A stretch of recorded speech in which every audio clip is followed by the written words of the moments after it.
Good afternoon. I'm Coleman Hughes, Manhattan Institute Fellow and contributing editor for City Journal. Today we are discussing critical race theory. A group of legal scholars came together in the 1970s and 80s because they were dissatisfied with the way of thinking about race that came out of the civil rights movement. Scholars like Kimberly Crenshaw, Gary Peller, and Derek Bell became the founders of a new movement called critical race theory. One of the core claims of critical race theory is that objectivity is not possible. Anything that claims to be objective, whether you're talking about knowledge or the standards by which we judge academic achievement, is actually white supremacy in disguise.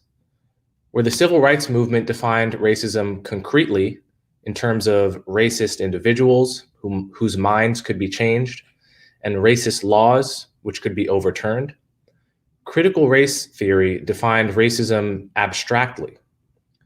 In critical race theory, white supremacy became an abstract, society-wide skewing of opportunities. White supremacy, it alleged, is all around us, but we're like the proverbial fish in water, too close to see the racism right in front of our noses. For years, critical race theory remained confined to the academy, but in recent years, it has spread.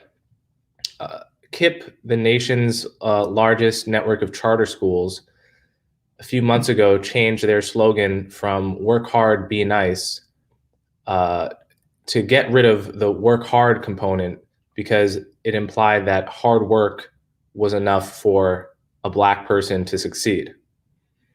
Even more concrete example, the Smithsonian Museum of African American History in Washington, D.C. released a document condemning rationality and hard work as, quote, white values. So many people have been alarmed by the spread of these counterintuitive ideas about how to approach race that have recently been seeping into the K through 12 curriculum at many people's schools. And so we've gathered a few experts on the subject to discuss this alarming trend. We have John Yoo. John Yoo is the Emanuel S. Heller Professor of Law at University of California. Professor Yoo is also the director of the law school's program in public law and policy and the director of the Korea Law Center and the California Constitution Center. And we have Christopher Rufo. Christopher Rufo is a writer, filmmaker, and researcher, as well as a contributing editor of City Journal. He's been carefully documenting the spread of critical race theory within government agencies, private organizations, and schools, as well as leading the legal challenges to critical race theory in schools. So before I begin the questions, I just want to remind the audience that you can ask questions. We'll have a Q&A session for the last 15 minutes of our chat, and you can ask questions wherever you are watching, whether that's on YouTube or on the other stream, and we will try to get to as many of those questions as we can. And please, if you are on Slido, please write your name so that we can identify you when we are answering your question. Okay, so gentlemen, thank you so much for being here. It's good to be with you. Okay, let's start with you, John. One thing I've noticed studying critical race theory is that it's very difficult to find any critiques of critical race theory from within the academy. I think I know of one paper by Randall Kennedy from the 90s, which actually criticizes this very controversial set of ideas, which you would expect there to be robust criticisms of. So is there a critique of critical race theory from within the academy? And if not, why not? Well, Coleman, there is. First, let me say thank you very much to the Manhattan Institute for inviting me. And it's great to be with you, Coleman. Great to be with Mr. Rufo, who I've not met before. And I'm really pleased to be participating in another Manhattan Institute event. I think so highly of the Institute and all the great work it's doing. I'm just sorry. Well, actually, I'm not sorry I'm not in Manhattan today, because I hear there's freezing rain there. And, Yes. this is the one time the electricity works in California, but not the rest of the country. So I'm happier to be in California today. But I'd much rather be visiting with my friends in the Institute and in New York City. So it's a great question, Coleman, because you've really noticed, and as someone who's not in the legal academy, you can speak more honestly, in a way, about the problems we have dealing with critical race theory than those of us on the inside. Because you're right. If you were to ask scholars, give me a good example, the leading example of a critique of critical race theory, they are few and far between. And the article you're referring to by Randall Kennedy, written, it's got to be more than 20 years ago now, is one of the few prominent examples. I can think of just one or two others. A book by Dan Farber and Susanna Sherry I think it was called Beyond All Reason, that came out in the early or mid 90s. An article by Jim Chen, both these are friends of mine, called Unloving.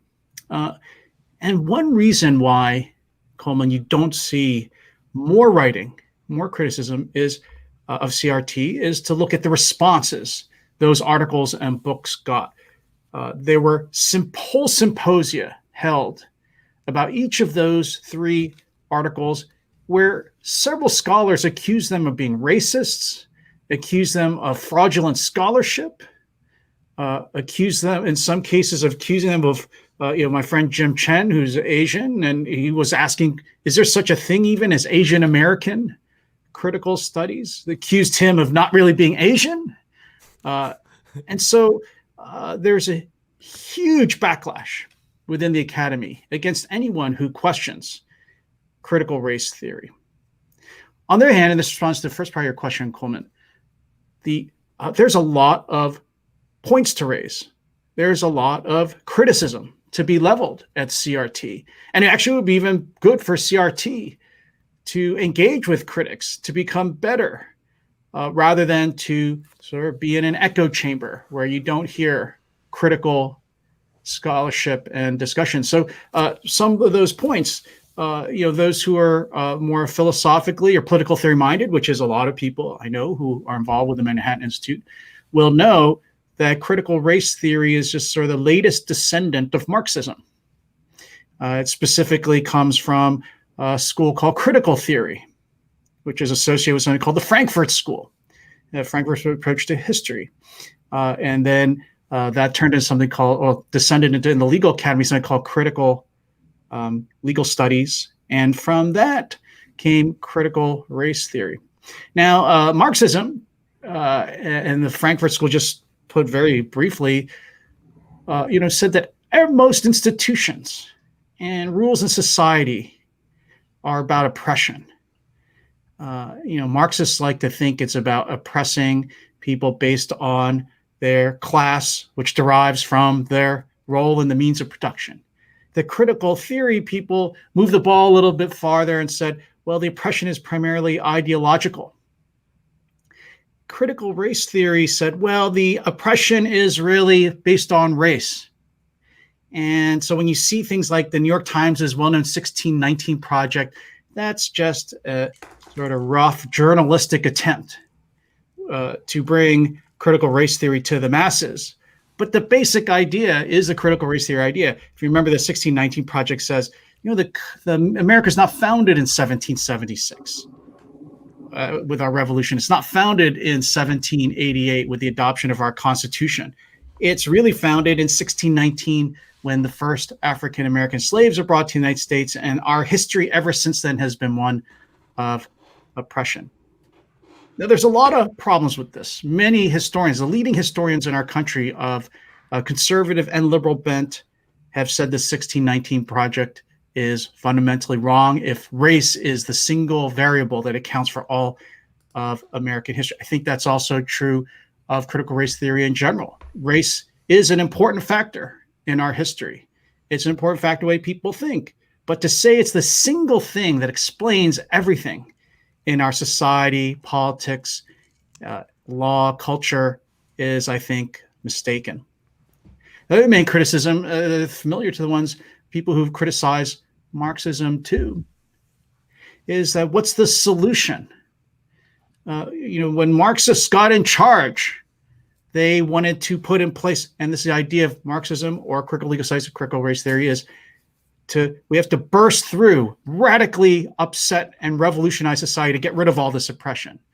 Well, look what happened when true believers got in charge with this as their mission. They tried to centralize power so profoundly in a government to establish and enforce their rules of a just society. And Marxism led, I think, to the worst human suffering and death and waste of the 20th century. And I think CRT still has that problem that Marxism has, is what are you going to do about a society that you claim is so fundamentally, essentially racist to make it better, that doesn't involve handing power over to an elite group of people who have their own ideas, who may very well make things far, far worse than a society that has, and this is my counter, has tried to live up to its own principles of equality and freedom and has gotten better and better every decade and is aware of its faults, but tries to correct for them. And nothing is ever perfect. The union is not perfect. Our nation is not perfect, but I think the market speaks for itself. There are millions and millions of people who would gladly trade their places to come and live here rather than any other country on earth. Thanks a lot, Colin. Sorry I went on a great length, but you got me too excited and I couldn't stop myself. But thanks. Not at all. That was a great answer. So I want to pivot a little bit from the philosophy of critical race theory to how it's manifesting in people's lives right now. And this will be more in your wheelhouse, Christopher. As I said, CRT remained confined to the academy. Most people had never heard of it in the 80s and 90s unless they were actually writing, unless they were actually a part of the movement itself. But now we're seeing it influencing administrations of universities, government agencies, private workplaces, and K through 12. So what are the dangers of CRT becoming widespread and accepted? What's at stake here?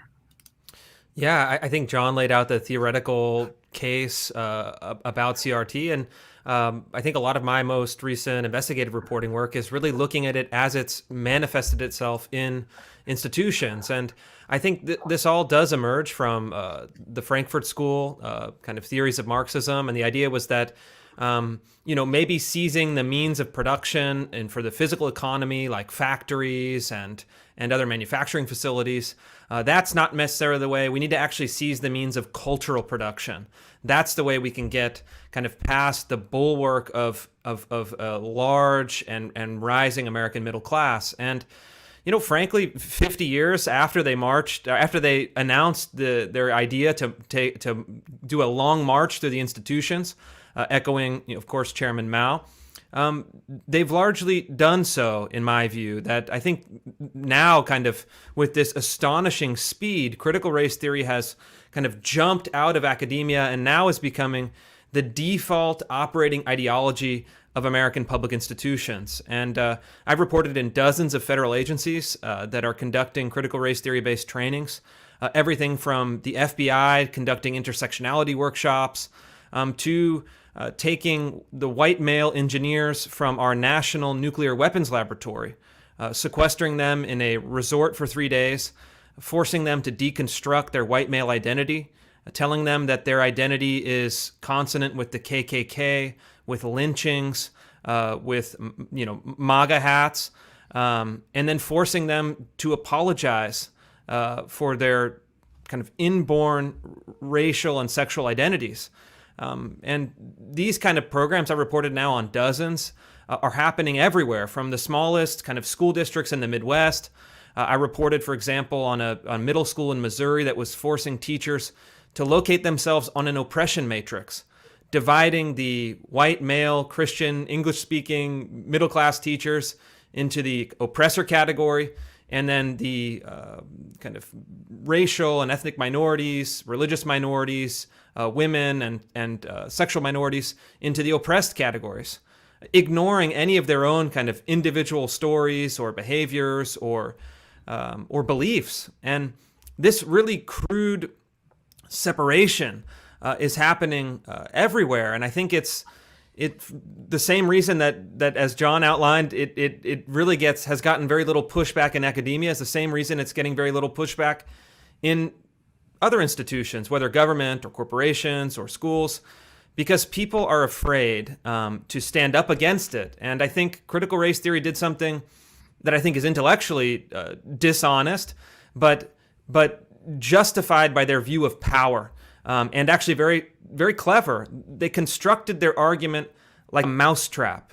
And Ibram Kendi or Robin DiAngelo, the kind of new kind of corporate HR gurus of this movement, basically have constructed this argument where if you oppose critical race theory, that's evidence of your own guilt, of your own white fragility, of your own internalized white supremacy.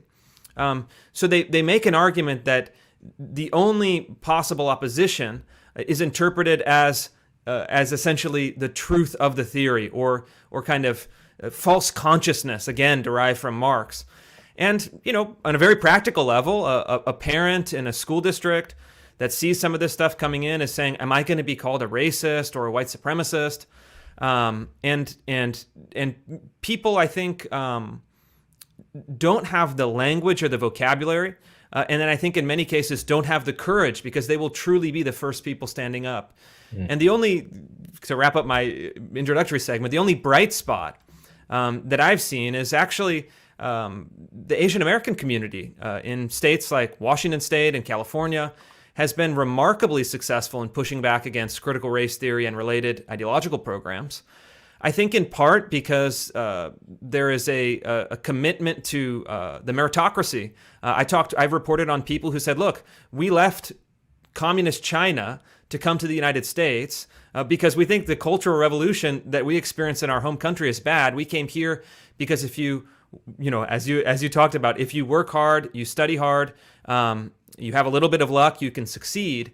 And I think also they're in some ways almost immune to the criticism of being, white supremacists. On the face of it, it's ridiculous, right? Critical race theorists make the argument in some cases that Asian Americans are white adjacent or kind of, have assimilated into whiteness.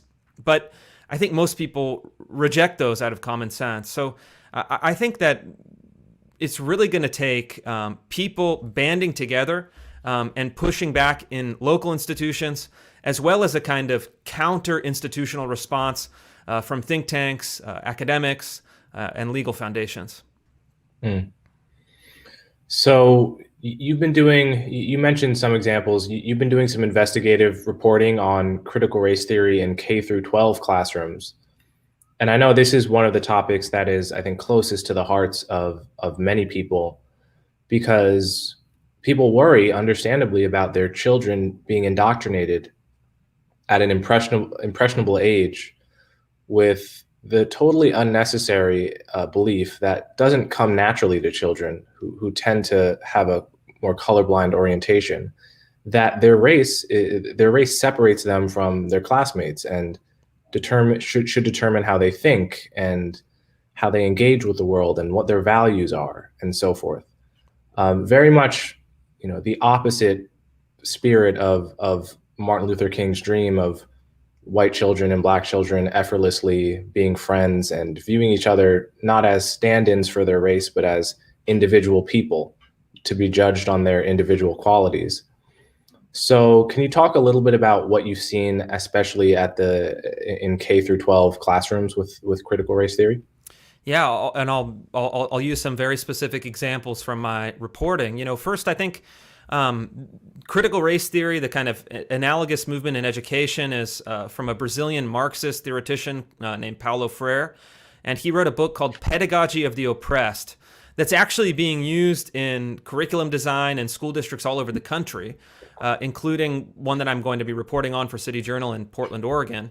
And the idea is that that teachers should use the kind of their kind of primary pedagogical aim should be to instill critical consciousness in their students, to show them who the oppressor is, to educate them in their experience of oppression. And then as they get older, they'll be able to transform that critical consciousness into revolutionary activism, actually naming and overthrowing oppressive systems and institutions.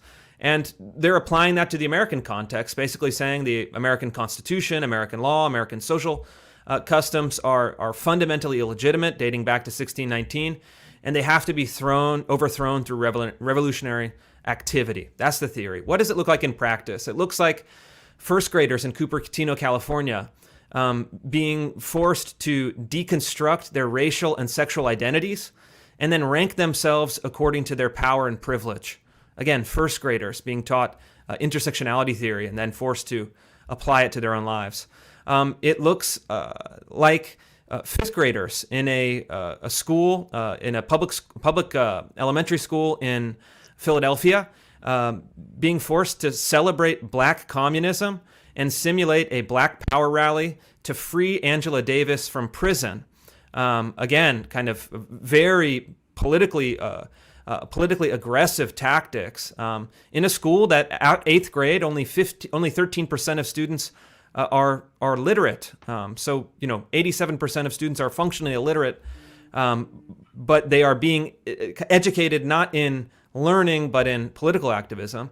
And it also looks like a story that I just did right where you are, Coleman, in New York. A mixed middle and high school principal sent an email to parents denouncing conservatives as racists and white supremacists, and then providing white parents at the school with a color-coded kind of gas dial that said these are the 8 identities of whiteness, and that white parents at this school, again, public school, should aspire to become, quote, white traitors and eventually advocate for, quote, white abolition.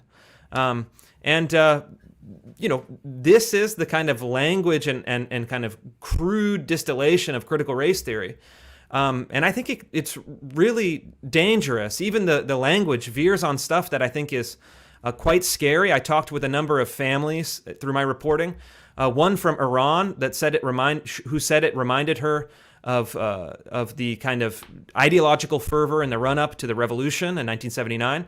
And again, Chinese American parents who said it reminded them of what happened to their parents during the Cultural Revolution of the 1960s. Mm. So for those who are invested in the legal opposition to critical race theory, what does that landscape look like right now? Are you asking me, Coleman? I'll defer to the distinguished law professor on that Yes. one. I don't want to embarrass myself in front of John. No. I mean, I think the primary solution is the one that the founders created, which was federalism, which forces a lot of decentralization on the country. I think in a positive way, forces jurisdictions to compete. And ultimately, if the problem is that, these examples are terrible. I notice a lot of them go on in the large coastal cities and large coastal states like California right here or New York where you are. That's going to encourage people in Texas or Florida, Arizona, other states to retain a more traditional curriculum based in, history and facts and science, rather than teaching. And Mr. Rufo is quite right. This idea at CRT that truth itself is just socially constructed. There is no objective truth. You really worry what's going to happen when that point of view becomes adopted in the sciences, engineering, and so forth. So, the primary response is, I think, competitive federalism. The second response, I think there is a legal angle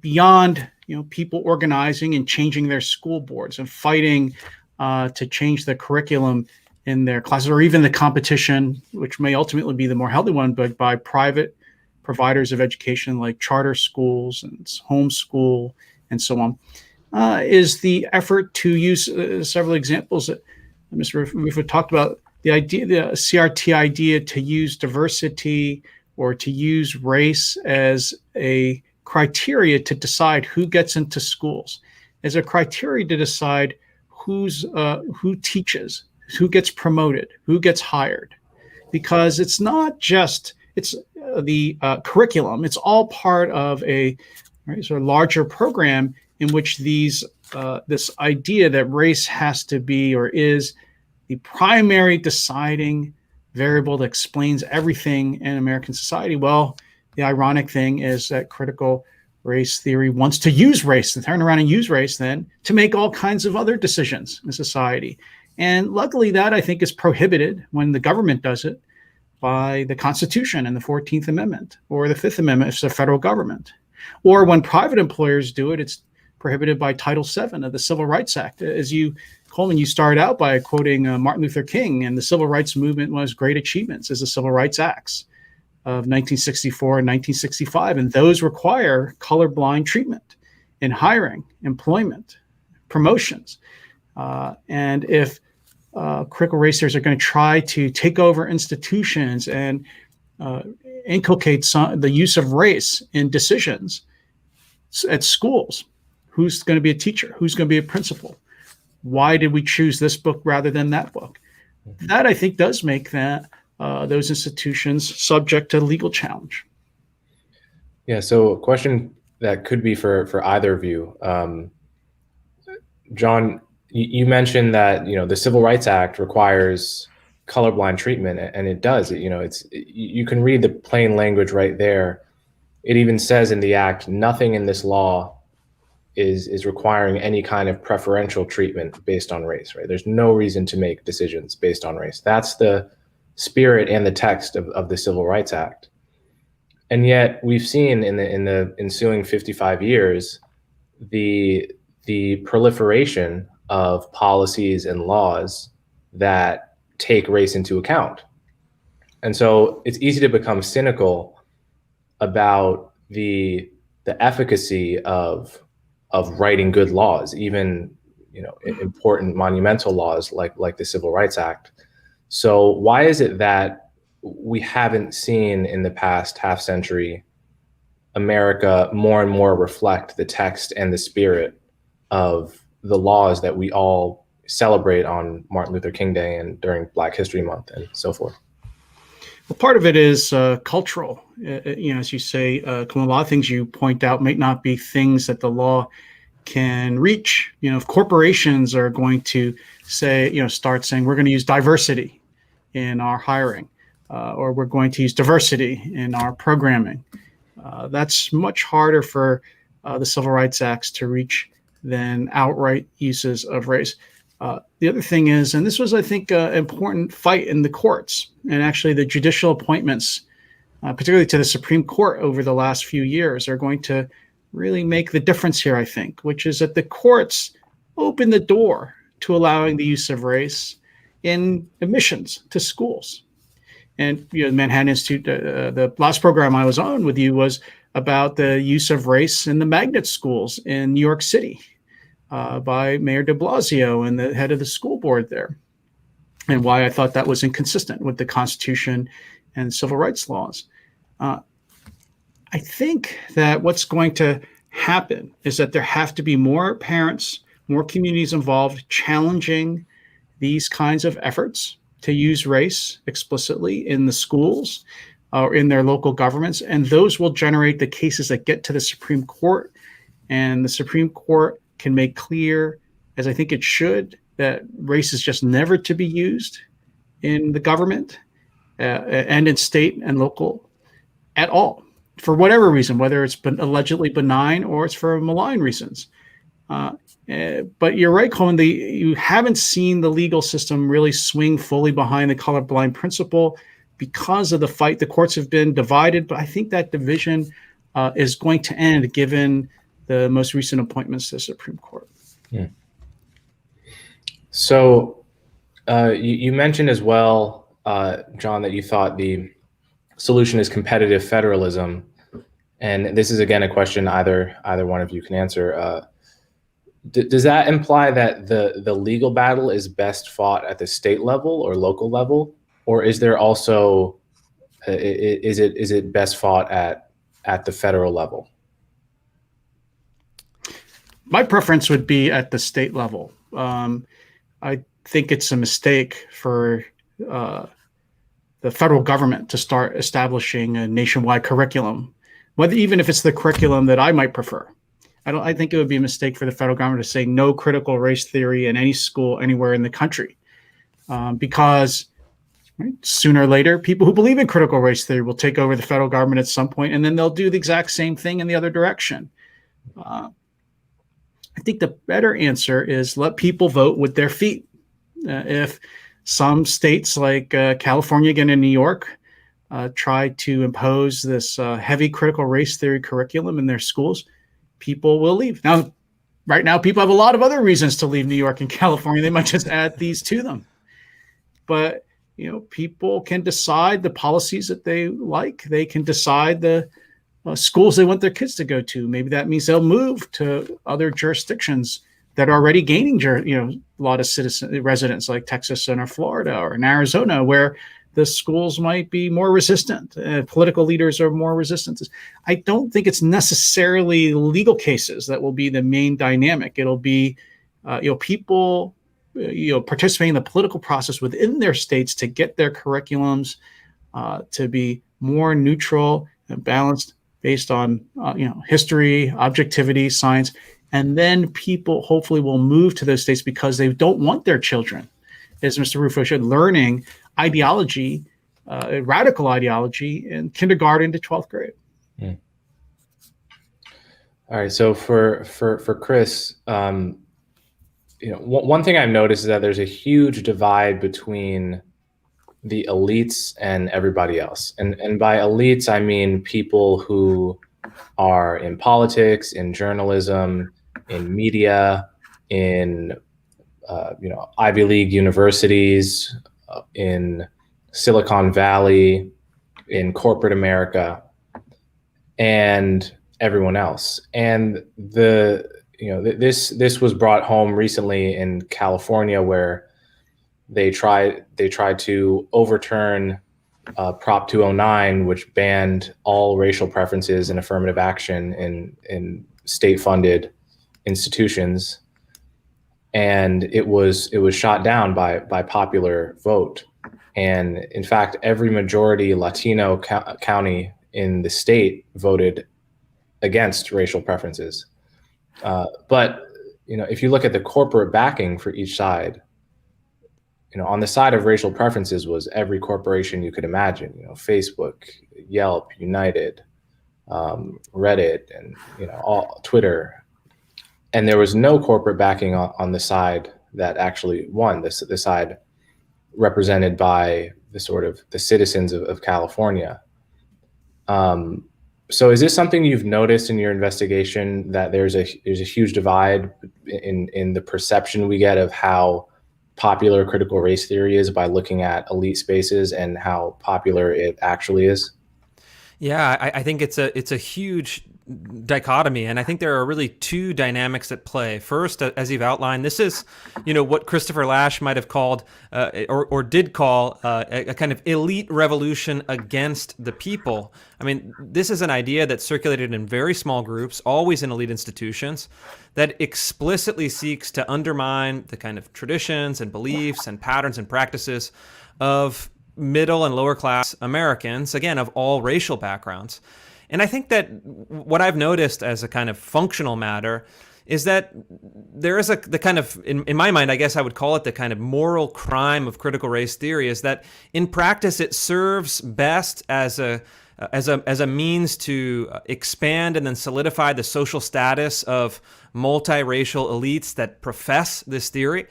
So critical race theory is great for the Robin DiAngelos and Ibram Kendis and chief diversity officers and corporate leaders seeking to maybe divert attention away from other kind of bad practices. It really is kind of cocktail party status builder, but in my view has really nothing to offer middle class and even working class people in the country. I spent 5 years directing a documentary for public broadcasting, PBS, in 3 of the poorest American cities, and talked to thousands of people. And the kind of gulf between the concerns and beliefs and aspirations of poor people in the United States, again, of all racial groups, has nothing to do with the kind of intellectual and political aspirations of critical race theorists, also of all racial groups. And I think that critical race theory offers really nothing for people that are struggling in our country, and in fact seeks to undermine the 3 core institutions and practices and habits that actually create the foundation for upward mobility. You'll remember in their literature, the critical race theorists reject the nuclear family as a white supremacist institution of kind of Western patriarchal domination. Although every scholar, even someone like Raj Chetty, by no means a conservative at Harvard and then I think now Stanford, says actually family structure is the key driver of poverty at the individual and community level, something we've known for a long time. Critical race theorists also reject the idea of entry-level work. They reject the idea of a kind of blue-collar labor or service-level labor as a tool of capitalist oppression. They had a symposium years ago about reclaiming the welfare queen. And they said the welfare queen is not an example of society and public policy failing to provide avenues for success. It's actually, the welfare queen is a social status that we should celebrate and elevate as a kind of subversive ideal. Again, ignoring what I saw in my filmmaking work, the really desperation of people who are stuck at the bottom of the economic ladder in our society. And finally, critical race theorists have had a lot of success lately as a matter of public policy, demolishing the idea of achievement-based academics or achievement-based education. They think that showing up to school on time, turning in homework, grades, standardized tests are all, again, kind of eugenics-based, kind of scientific racist methods of oppression. And they say we should abolish all of those pathways, abolish magnet schools, abolish charter schools, and abolish any of the alternatives that have been coming up to provide a kind of a safety valve or an exit strategy from, in many cases, failing public schools. And the end of that recipe is fairly simple. What do you get? You get a society like Ibram Kendi described in a piece for Politico. He said we need a kind of permanently funded, political fourth branch of government, a department of anti-racism that's not accountable to the executive, not accountable to Congress, that can invalidate any law at any level of government anywhere in the United States and suppress speech from policymaking institutions that don't kind of bow down to the tenets of anti-racism. And this is the kind of endpoint goal. And I think that that's what you get. That's what we got. You could see in the kind of history of the 20th century. When you try to have this kind of radical kind of Marx-inspired ideology of kind of flattening and leveling and eliminating any of those institutions that are deemed as oppressive, you get a kind of totalitarian regime that takes forth and tries to basically manage limited resources and apportion them according to politics. And we're not there yet, obviously, but I think that this is the natural sequence, the natural outcome, and we should have no illusions to the danger of this ideology. And I think the kind of fervent radicalism and fanaticism of its main proponents. All right, so with that, let's move on to the audience questions so we can get through as many as we can. So first question, this is from Ryan Monroe. Ryan says, a lawsuit has been filed in Nevada that challenges the use of critical race theory in public schools. Are critical race theory programs unconstitutional? Does this lawsuit stand a chance? And there are 4 or 5 different versions of this question. So, John, I'll take that one, and maybe I hadn't told you, but I'm actually leading a coalition of law firms and legal foundations that are challenging critical race theory. This is from one of our partners. He's actively fundraising. So, John, if you're listening, I hope that people can find you at schoolhouserights.org. But I think the argument that John outlined and we're trying to put into practice with this coalition is that critical race theory traffics in three main conceptual practices, I guess you could call them. One is race essentialism, that you can reduce human beings to a racial essence, to either called whiteness or blackness. I haven't seen Asianness, but I think that might be down the pike. And then you can essentially layer on top of that a series of racial stereotypes. Our attorneys are confident that these racial stereotypes, if they are harmful, can actually be violations of the Civil Rights Act. The critical race theorists also, I think, in many of the training sessions where they're actively hostile to people, forcing them to apologize, conducting struggle session style training programs, create a hostile working environment. That's another avenue for legal action. And then finally, a lot of these institutions, I've reported on more than 10 now, are actually hosting racially segregated training and educational programs. A whites-only space, a blacks-only space, a kind of POC space for a kind of smorgasbord of other non-white, non-black identities. And this, too, I think, is a kind of blatant violation of the law. So we have 3 lawsuits that are going through the courts. We're going to be filing another one in the coming weeks. And we're gonna test it. I think that I'd love to get John's perspective, but my sense is that this is all so new that it hasn't had a chance to work its way up to courts. And I'm very optimistic and excited to see eventually where the courts come down on these issues. I think that these cases have good chance. I'm all for them. I think Chris is right. The courts haven't really dealt with this yet. And so it's hard to say the courts will reject them or accept them. It seems to me that, school districts or state agencies or governments that use training programs where people are segregated or distinguished by race is going to have hard sledding in the courts. The Constitution just says the government is not allowed to act according to race. If it uses race in any way to favor or disfavor anybody, I think that's unconstitutional. The curriculum is a harder question, whether critical race theory itself is unconstitutional to teach in the schools. I don't think the federal Constitution, the free speech or 14th Amendment would intervene and say any particular curriculum is constitutional or unconstitutional. I think these lawsuits have the best chance of success if they proceed under their own state constitutions. A lot of state constitutions have provision that talks about or grants a right to a public education. Sometimes they grant right to something like a free public education.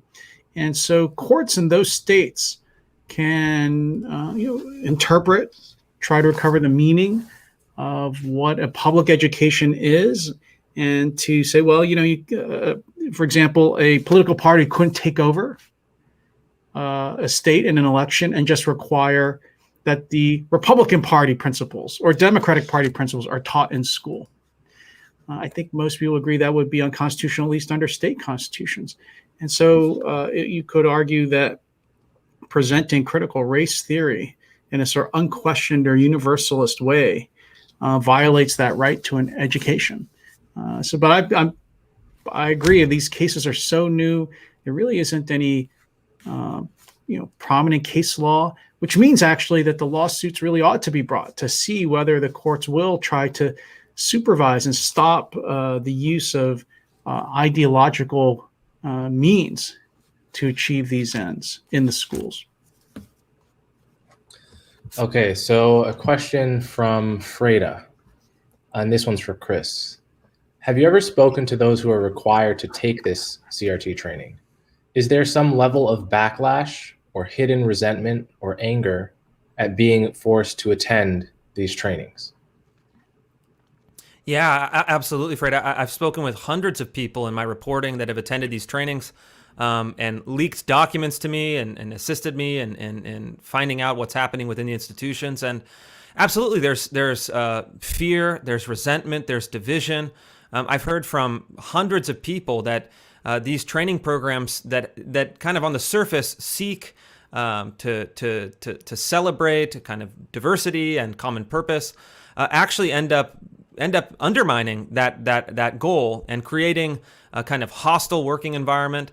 The Department of Treasury, for example, has an office of diversity and inclusion that was described to me as a internal intelligence service, bombarding employees daily with these kind of hard left ideological messages, and then seeking to root out, shame, and invalidate, and eventually chase out any employees with kind of open conservative sentiments. And I think they're, the kind of political offices in a lot of ways create a lot of division. And the other question is, I think, an important question, not the most important question, but a corollary is, do these diversity and inclusion programs actually work?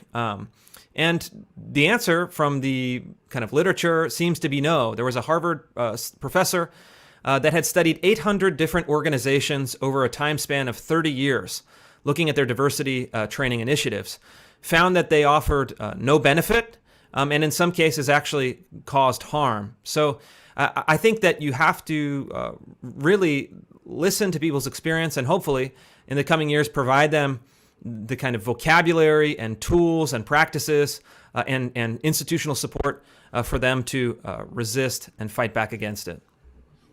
The one other thing I would add to this is that it's not only that these kind of training sessions create resentment among white people for feeling that the finger is being pointed at them constantly as racist.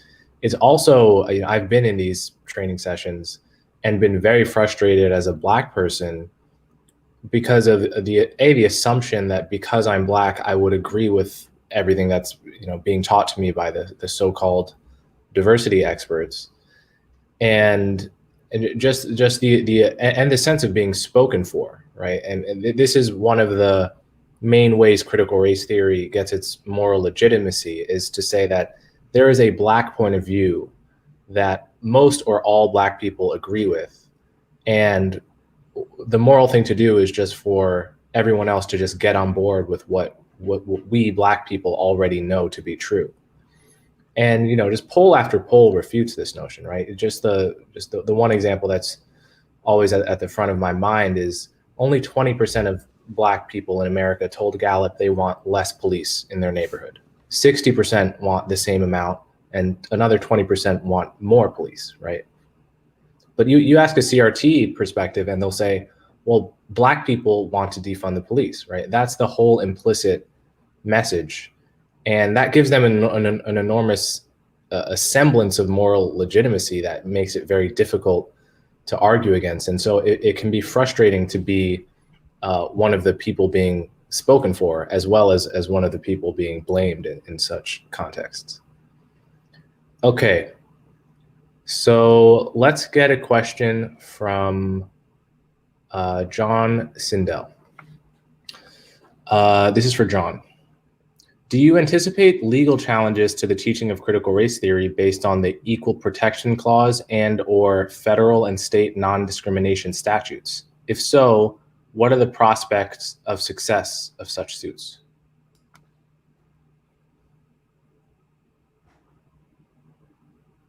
Oh, I think you're muted. Oh, sorry. There you go. I don't think that a case that claimed the teaching of critical race theory or any, sort of any subject or set of values is going to violate the 14th Amendment.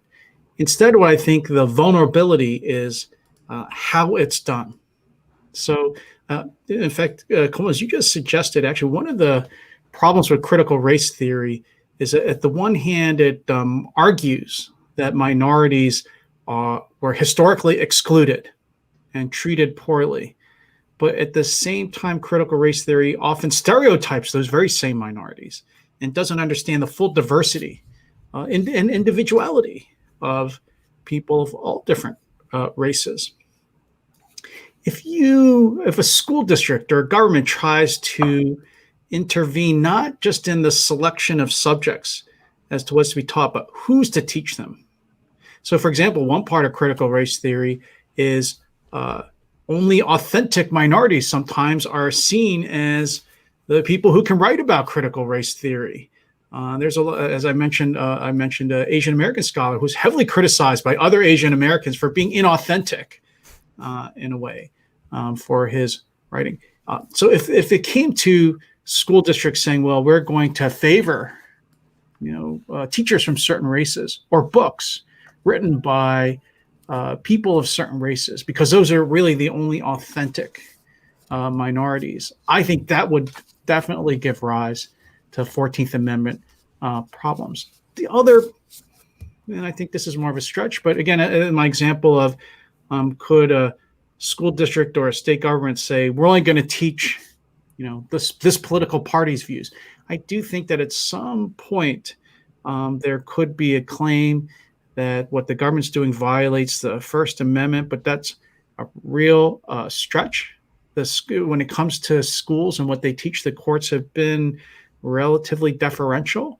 But you can imagine some very extreme cases where states would not be allowed to use the schools as kind of ideological training grounds. And like the provision I would think that courts might look to would be the First Amendment in some way. Okay, so question from Vicky Manning. I'm a mom of 2 high school students and a school board member fighting against critical race theory in my district. When I speak against it, I'm called a racist. I fear the constant white privilege, white supremacist narrative is causing racial division. I'm advocating for school choice, but what more can we do as parents?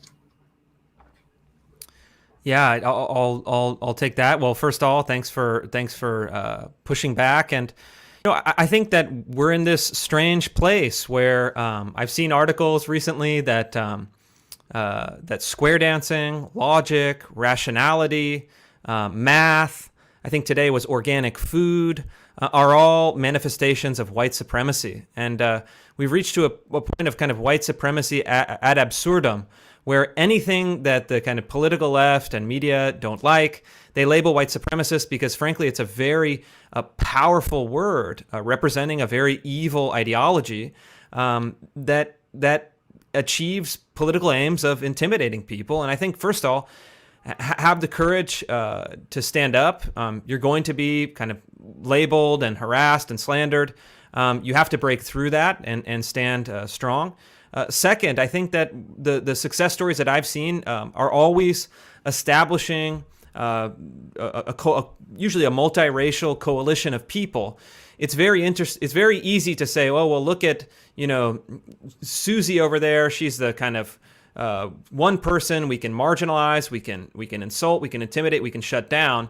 It's a lot harder to say to shut down a group of 5 or 8 or 10 families that are actually saying, we care about these issues. We represent a kind of diversity of backgrounds and experiences. This ideology is wrong for our district for these reasons, and we propose a better way forward. I know there are a number of groups that are going to be kind of popping up in the next couple months that are seeking to provide resources, that are seeking to kind of give you the arguments and form letters and knowledge and vocabulary in order to fight back.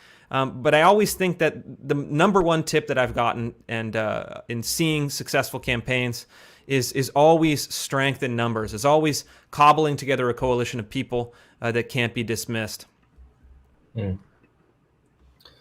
Okay, let's go to a question from Heather. Have any of you researched the role of the National Association of Independent Schools, NAIS, in promoting critical race theory ideology in the private school sector? Their annual People of Color conference and other materials they publish are heavily CRT based. So this is actually something I know about firsthand because I attended the annual People of Color conference when I was 16 years old. My private school sent me off to this conference, Heather. And that's where I first heard the concepts of white privilege, internalized oppression, And it was like a 2 or 3 day workshop which indoctrinated something like 1,000 high school students from across the country. And many of the kids there were, they were gay and struggling with their identity and from places that were less tolerant. So there was a very kind of spiritual sense to the whole event. But there was also this very doctrinaire, don't ask questions, learn about intersectionality, but in the kind of environment you just can't, you can't challenge anything.